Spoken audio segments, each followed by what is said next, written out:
Welcome back to No One Told Us, the podcast that tells the truth about parenting and talks about all the stuff you wish you had talked about before you had kids.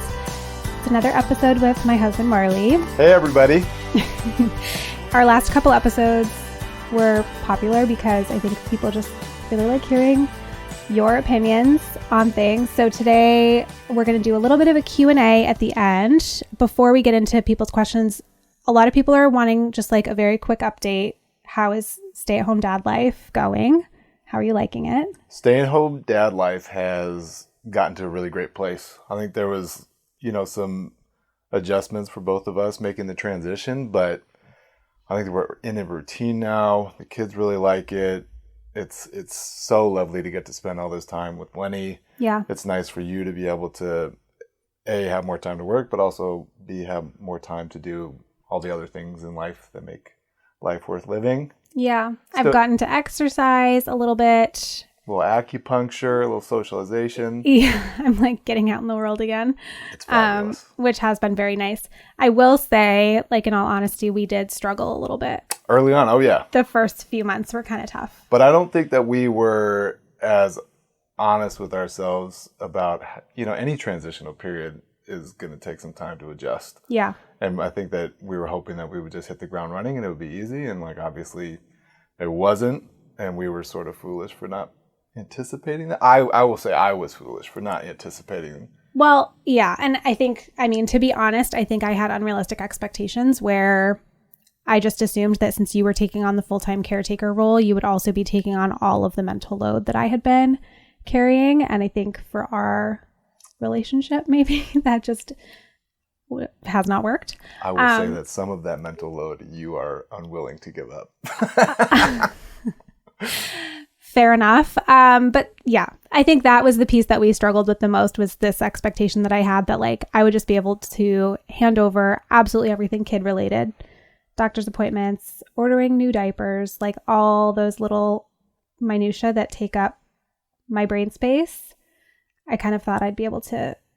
You still can. This is still a work in process. It's not set in stone. We can continue to adjust. I'm open to that. But I think maybe we need to refresh ourselves on the fair play method, because I don't want to have to remind you. I don't want to have to make you a list. I don't want those things either. So that means you need to take some initiative to be able to take some stuff off of my make a list and brain. Then the point is that I'm not supposed to make a list. Well, no, we're going to communicate what's going to be transitioned. Okay. And then you can stop thinking about it. Okay. That'd be great, because the kids are overdue for dentist appointments. Anyway. Okay. So the next thing people wanted to hear about was I recently went on a couple of trips. Mm-hmm. So in the last several months, I went on a bachelorette party. Actually, that was a year ago now. That was a really long time ago now. But more recently, I went on a 3-night trip, which was kind of for work, but it was also for fun. I wanted to kind of get away and meet some of my online creator friends and invest in my business. So I went to this summit, this conference in Nashville. Was gone for 3 days. Lenny, our toddler, still co-sleeps with us, still breastfeeds, is very attached, although she's very attached to you as well. So I think a lot of people were curious about how that went. I would say this most recent time it went much better than the first time, because it was a surprise to us, but Lenny wasn't super reliant on bottles in the night. She wasn't as desperate for milk, and so I was able to just give her water in the middle of the night, and she was totally satisfied with that, and then she would go back down. So I think, the first time around when you went to the bachelor party a year ago, it took a lot of waking up in the night and warming up the bottle. And she was younger at that time. We struggled with bottle refusal, but she needed to nurse, or she needed the breast milk because she was still under a year old. So that was a little bit more anxiety provoking to me. This time she was about 16 months, I think, when I left. And so I knew I had a little bit of stress because she's not an amazing eater, but I knew that she wasn't going to go on a hunger strike. Yeah. And it was great because she's more familiar with me now and sleeping with me and doing naps and stuff. And so the sleep stuff wasn't nearly as intimidating because we had this practice leading up to the trip. Yeah. And, the nights weren't perfect by any means. She would wake up and sort of look around and say mama, and then she would go back to sleep. So there was a number of times where she would wake up throughout the course of the night. But overall, considering like the benefit of you being able to go do that, it was great. And the kids were great. Did you even attempt to put her down by herself, or did you co-sleep with her the whole time? I co-sleep with her because I love co-sleep with her. Like, I don't know, if we'll be honest on this podcast, like I could theoretically, but like this is my baby. I love my baby. No, I don't want to. She's adorable. She loves me, and I love being with her. That's great. I love that. It's the best. Okay, so was it like hardest the first night and then got increasingly easier, or was it pretty much the same each night as far as how much she would wake up and how much she would like cry and stuff? I think that we both anticipated that it would get progressively easier, but I don't really think it did. I think that it was pretty good, all things considered. Each night? Yeah. Okay. And it would have been nice if like, we had hoped that, she'll get the hint that like you're not here and maybe she'll just like relax. Because that had happened, I think, with Otto or Noe when you had gone away. I can't remember specifically. Noe, yeah. But it was okay and it was all good. And like, was I a little bit more tired than usual? Sure. But like, I don't know. There's something about when a parent is gone that like the kids get it. You know, you're not like telling them to understand. And so they see that the other parent's not there, one's in charge, and they can sort of like... They figure it out. They adjust pretty quickly. Okay. First couple questions are about your appearance. One is, is your hair inspired by Rizzo from Grease? Shout out. Here's a deep dive. Who asked that? I was actually in my Katrina high school production of Grease, and I was Danny Zuko. So I'm a huge fan of true. Grease. He's growing his hair out right now. Listen, I don't have a job right now. Not trying to. This woman, I love her to death. I got 3 kids. I'm happily married. Like, he's not trying to impress anybody all day long. I look like John Bon Jovi. I get it, but I sort of like it. So it's great. It makes me happy. The other appearance related question was, why are you fully clothed right now? Because you never have a shirt on. This is not my choice. I would like to be here without a shirt on, but my wife, she shames me. We're recording, so I had to insist on the shirt. Okay, here's a real question. Actually, there are several about the 3-kid thing. Okay. Lots of questions on how we decided to have 3, and then some questions about why we stopped at 3. Okay. What was your kind of thought process for having a third and deciding on whether or not we could handle it or should do it? Some of this is just like contextual in the time in the world. Like we had Noe, and then the pandemic hit, and we were just home a lot. Yeah. We didn't really know what the world would look like. And I don't know, we really loved our family. We love our kids. Like, we have a great support network. I'm not going to say something felt like it was missing, but it felt like something could be added. Noe seemed like she would be a great big sister. Otto's like an incredible big brother. Just like it felt like our family culture was in a good place after the first year, after 2020. That was rough. Yeah, I was going to say, it definitely took us till... We took a dip, but then we came out of the dip, and we were like, oh yeah, that's right. We love each other, and this is good. Definitely took a while. Yeah.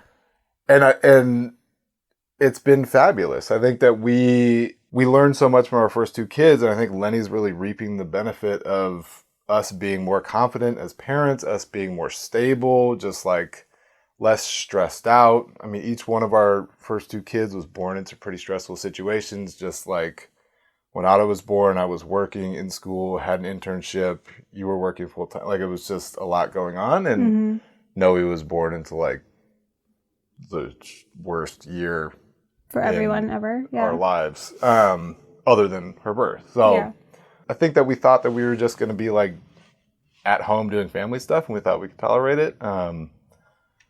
And no regrets whatsoever. No. And then the follow-up question to that was, how do you know you're done at 3? I mean, I got no mental capacity for like anything else. I feel very much at my limit. Yeah. Your personal time, it goes away. That's not a surprise. Yeah. You have very little time to do the things outside of family stuff, which is okay. I still get to do some of that stuff. You could probably do more of it. But like, we can't handle more. It would start to take away from our other kids, I think. I think right now, like, they have such a beautiful sibling relationship and dynamic. We still are able to carve out time for, just having 2 of them at a time or just having 1 of them at a time. And our kids crave that. Yeah, they do. They really do like having that special time with us. So I think adding any more would just kind of take away from the kids we already have. And I mean, also like financially and support system wise, like we used to be able to ask people to watch our 2 kids really pretty easily. We didn't feel that bad asking, you know, our parents to babysit or anything. Now with 3, it's definitely a bigger ask. And with 4, I feel like we would just never leave the house again. Like we would never go on a date. There would never be screaming in the house. It would just be constant. There would never not be screaming, I mean? Yeah, no. I mean, as it is now, someone is literally always screaming. So. And we have friends that have 4, and some people that like, they look confident and strong in it, and like it works for their family. They have a nice system in place. But and I mean, if they have like support and resources, and if they have kids with, you know, more chill temperaments too, I think all of that stuff definitely plays into it. But no, we are fully done. Mm-hmm.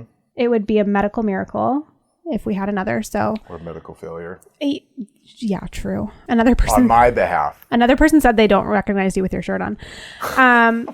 Someone asked, I think this is a really good question. What age do you think parenting gets easier at?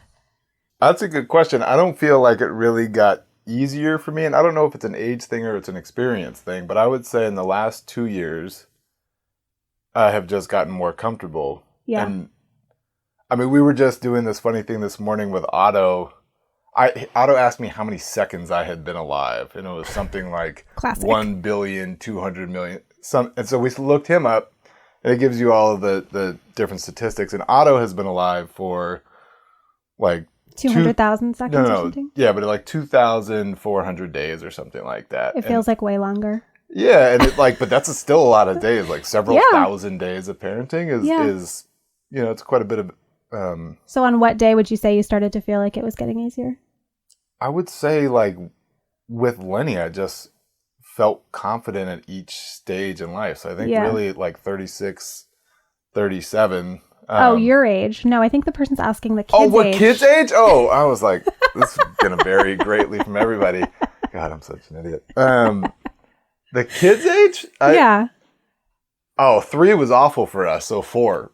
Okay. Yeah, I think it actually just, it goes like this. Like for me, the first couple months I love, and then it gets really hard for me in like the more mobile baby stage, and then I love the toddler stage.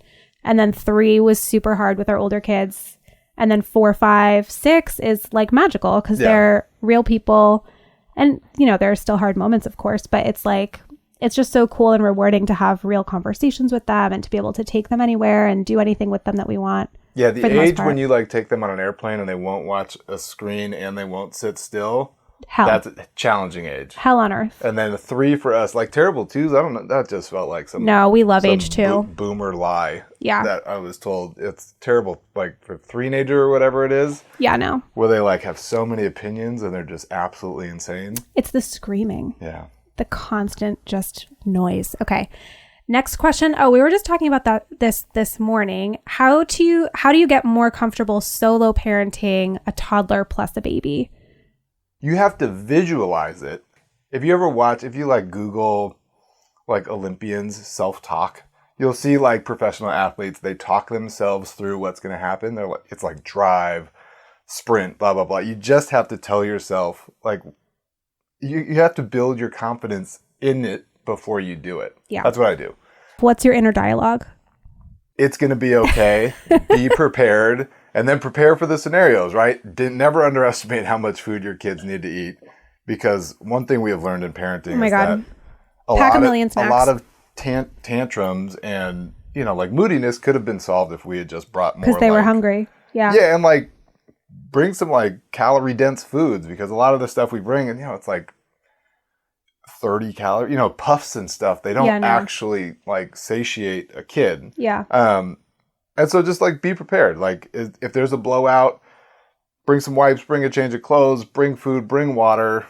Be prepared for like, you know, potty stuff. Be prepared for sun and like exhaustion and hydration and all that stuff. You think like being prepared, meaning having all the stuff you could need, just kind of relieve some of the anxiety about like, oh, well, what if this happens? Well, then you don't have to be married to a specific outcome. Then you can anticipate whatever comes. And if you just know that you can handle whatever happens, then it makes it much easier. If you're like, oh no, if like they need to nap by X time and they need to have food, then the rigidity becomes really challenging because kids, Yeah. they don't love to follow your idea of what's supposed to happen all the time. Yeah. Okay, that's true. And just doing it, just with more practice. I remember when Noe was a toddler and Otto was like 3 or 4, and you started to take both of them out to do more, you were nervous. For sure. And like it just really took you having to do it. Like you didn't have a choice because I had to work on the weekends.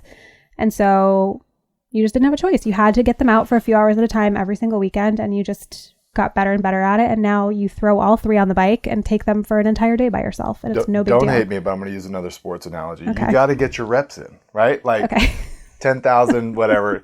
Like just continuously do it and be generous with yourself. Know that it's not going to be perfect every time, and then just be like, all right, well, I learned from it and I'll do it again. Yeah. Because it gets easier over time, just with like learning a new job or any new skill. Like you start from a place of not really knowing and having an idea. Yeah. And then you learn on the go and you get progressively better. Yeah. Okay, I like that. Someone else asked, have you always had the same views you do now on parenting? And the second part of the question is just like, where did you get your ideas on parenting? No, I do not. My ideas have changed pretty drastically. I said something just like that still makes me cringe. I get secondhand embarrassment from myself all the time. But I was at an internship. I was working with incarcerated parents who were having contact visits with their babies and their children. And one time during clinical supervision, I was talking with my supervisor. She was talking about like really young babies who we were just talking about developmental stuff. And I made this comment to her about how babies don't have, I'm like, well, they don't really have personalities.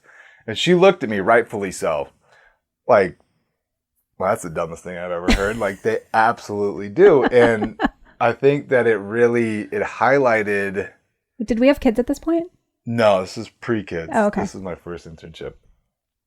And it just highlighted how little I knew. Yeah. And how little I had, I like knew a lot about transitional age youth and all this other kind of stuff, but I didn't know a lot about young kids.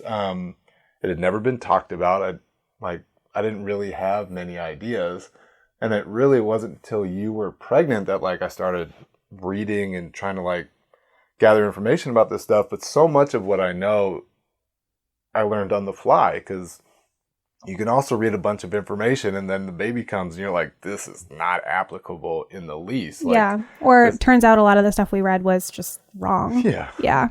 And so a lot of my ideas, I continue to learn. And now that I'm like deeply immersed in parenthood, it's much easier to talk to other parents who have kids you just have a lot of exposure to parents. And we didn't early on. We didn't have a lot of friends that had kids. No, we were kind of the first. And so that sort of left us like up Schitt's Creek trying to have a community of peers that would provide us a lot of information. And now it feels much more like we have friends with older kids, we have friends with younger kids, we can impart knowledge on people. Yeah.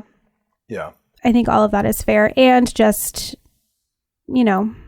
I think all of us have an idea just based on how we were raised of like things that we want to do and things that we don't want to do.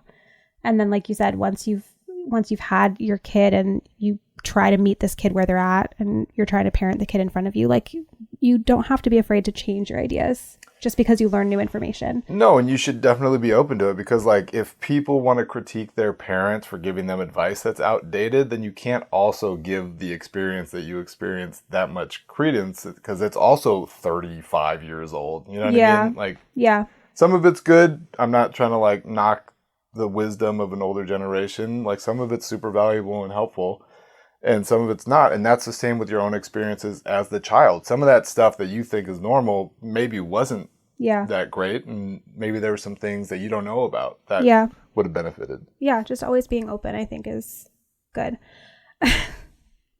Someone wants to know my most annoying habit. Your most annoying habit? Mm-hmm. I mean, you just won't say what's on your mind. Like the amount of deep sighs that we catch throughout the day. It is like... Are you trying to say I'm passive aggressive? Big time. Okay. Big time. Could I respond with your most endearing quality? Oh, sure. When Rachel gets super excited about anything, she's not overtly like, yay, I'm so happy, I'm so giddy. But if you ever see her in person, you'll see that if she has like a good snack or if like you did something really sweet without her having to ask, the corners of her mouth will turn up. Just so subtly, but you can tell that she's fucking overjoyed. And 10 years in, oh my God, every time lights me up. It just makes me so happy. It is a wonderful quality. Thank you. Similarly, what did you think of me the first time we met? I was wasted the first time we met. It was not a good look. It wasn't. And then we had a great first date. I showed up really drunk because I was really nervous. This girl can't drink, could never drink, and was hammered first time. And then the first part of the date went well, and you were like, oh, do you want to come like meet my friends at trivia night? And I was like, sure. And then she just walked away from me, started eating this other guy's pizza. And I like thankfully had enough confidence. I was like, all right, just like stay in your lane. I started chatting it up with her friends, had a pretty good time. Just like to show that you're not like a jealous, they all loved you, nervous Nelly, and it worked out. And then lo and behold, she didn't even know this dude. I didn't know him. I was just eating his pizza. But you didn't feed me on our date. We had like oysters. I didn't feed you? We had oysters, and that's it. I was so hungry. It is my responsibility to feed you? Yes, on a first date. Are you kidding me? Are you kidding me? I thought we were like the empowerment of women feeding themselves. No, that guy was like a friend of a friend. I had met him maybe 1 or 2 times before. He never came back into the story. No, I don't even remember his name. All right, let's get another question. I also never saw Rachel's elbows for like the first 4 years that we were dating. She like this kind of dress. You see all this like flesh. That's a decade in the making. I'm a very conservative dresser overall. Yeah. Oh, this is a good one. I think this one's really relatable for us too. Someone asked if it's normal for the relationship to still be suffering 13 months postpartum with their first baby. For sure. Yeah. Yeah. Hang in there. Like it is. Rachel and I struggle. I mean, with Noe, we struggled for a long time. Yeah. And some of that's, stuff that's going on in the world. Right now, there's a lot of stuff going on in the world. Being postpartum just by itself can be incredibly challenging. The adjustment of life, the weather, the seasons. Like, if you live somewhere where it gets dark early and it's cold, like that 100% makes it super challenging. Give yourself time to figure out what co-parenting together looks like. Like, it would be great if you were on the same page from day one.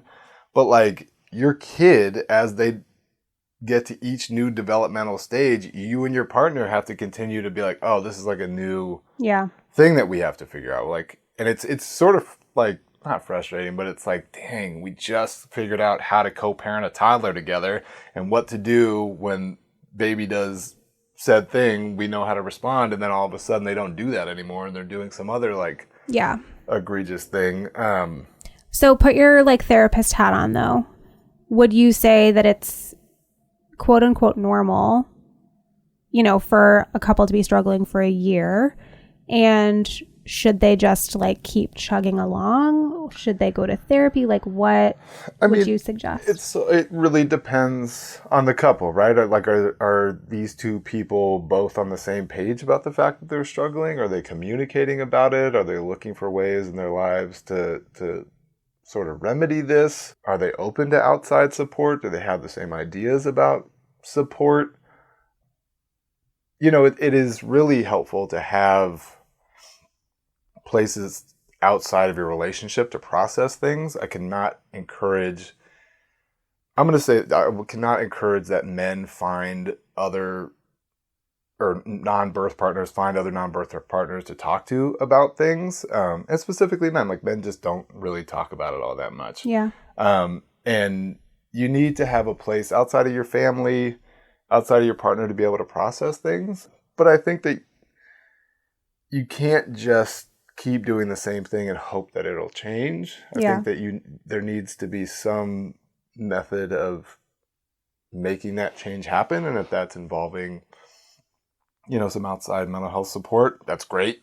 That can be super beneficial. Mm-hmm. And like a more immediate accessible solution is finding your support group in your community. Like I cannot say how much my best friend, who's also a father, has been able to just help me clarify my own ideas about stuff that's going on between us so that I can then say, oh yeah, like maybe this was something that I was seeing that was short-sighted, but I didn't have to try it out on you. We didn't have to fight it out. Well, it helps that your best friend is also a therapist. Yeah, it's fucking dope. He's the best.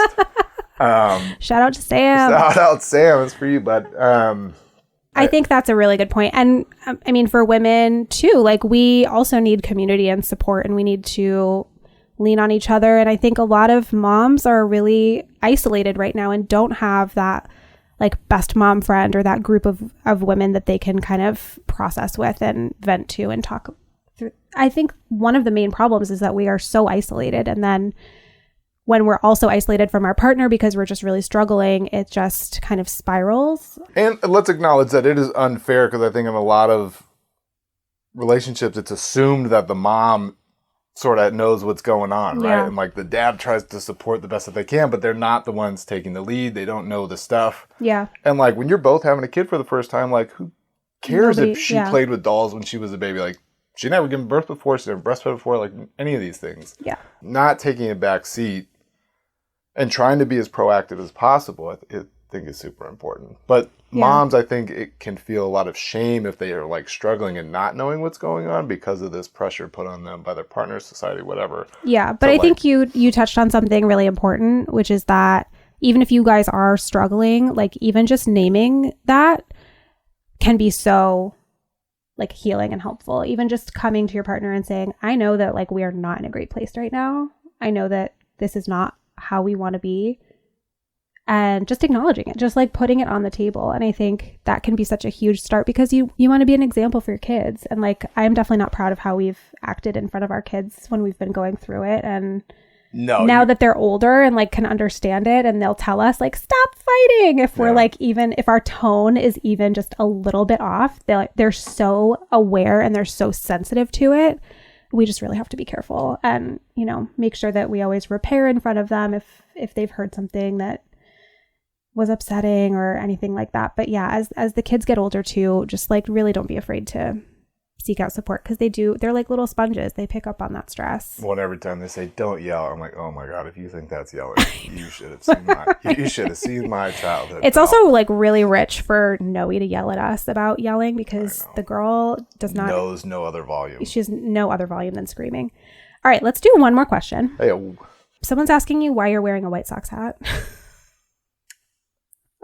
Honestly, because it is the best logo in baseball. He likes it for aesthetics. Also, notoriously grew up in the age of NWA just being king of cool. Okay, and that's not actually our last question. You don't need to go into detail. Check it out. It's cool. All right. How do you not take it out on each other when having a hard day with the kids? This is something that I probably struggle with way more than you. This is like my biggest thing, actually. Oh, no, honey. No, not at all. Not at all. When the kids are triggering me, I try so hard to not lose it at them that I'm like, how can I yell at you? How can I get mad at you? How is this your fault? I love doing this podcast with you because she would never say this. I'll admit things to you guys that I would never admit to him behind closed doors. Thank you, Hey Sleepy Baby contingency. There is this very funny thing where if the kids are yelling, when they're escalating and I'm overstimulated, and then Rachel's, and then if I'm somewhere else, I'm like, I'll just wait. I'll go, here it comes. And then Rachel will somewhere appear and go, can you do something? I don't like what you want me to do. We've done this. I mean, it's hard because like as a parent, there's not always interventions to fix what's happening with your kids. Sometimes your kid just needs time to chill and regulate. You can't always actively do something to make them calm down. I know. I get wildly overstimulated too. And then you just you have to be aware of it. And I because I didn't want it to be a big issue with you and I name it with you quite often. I know. When you're doing it in the moment, I'm like, I see that this is overwhelming for you and it feels like you're taking it out on me. Because I don't want to rehash it later. I want to name it in the moment so that like these resentments don't build over. And by the way, I don't love that when he does it. I get really annoyed. She doesn't have to, but if I want to reference it later in a conversation about how this happened, she can't just go, no, I don't. I'm like, no, but it did take you pointing it out to me for me to even become aware that I was doing that. And it took me years to do that. I didn't do it in the moment. It happened, it became a pattern, and I was like, oh, well, we need to like name this pattern so that we can sort of work on it. And you don't do it really as much anymore.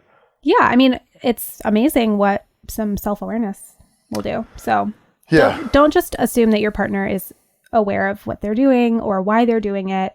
And it probably helps to bring it up in a calm moment versus in the moment at first. But I also think that you do need to bring it up. Yeah, for sure. Like, it's not always fun to have these conversations where you're like hashing out issues in your relationship. And certainly if you're like, you fought and now you're in a good place again, you're like, man, I don't really want to talk about fighting again. I don't want to, like, we're good. But the thing is, like, then resentments build. And they build, you know, if you, I'll plug a reality TV show, you'll be proud of me. If you're a millennial and you are in this parenting moment in life, watch The Valley. Oh my God. Yes. They're trash. Like, they're trash. But like, no, they're not. Nia and Danny are not. We love Nia and Danny, but they also communicate really well. They do. They do. I shouldn't say they're trash, but you can see they demonstrate how not acknowledging or communicating about things and just saying we're fine, we'd never get divorced, blah blah blah blah blah, just builds into like a resentment. And then you're like, oh, we have no way back from this. Yeah. We have built up such incredible walls and animosity towards each other that they don't like each other anymore at all. At all, they're not attracted to each other. They can't figure out ways to communicate, and that is, you know, it is a reality TV show and it's meant to be whatever, but like, it's interesting if you're in this moment in your life to see people go through that, and like, they're at various stages of it on the show, and people are like, hey man. I know. I wrote a whole newsletter about it a few weeks ago because it, to me, is like the most relatable thing on TV that I have seen since becoming a mom. Surprisingly, probably. Yeah. Surprisingly, it's been shocking. I know. But it really is. Okay, we're going to end it there. Thanks so much for joining, honey. You're welcome, sweetie. I love you so much.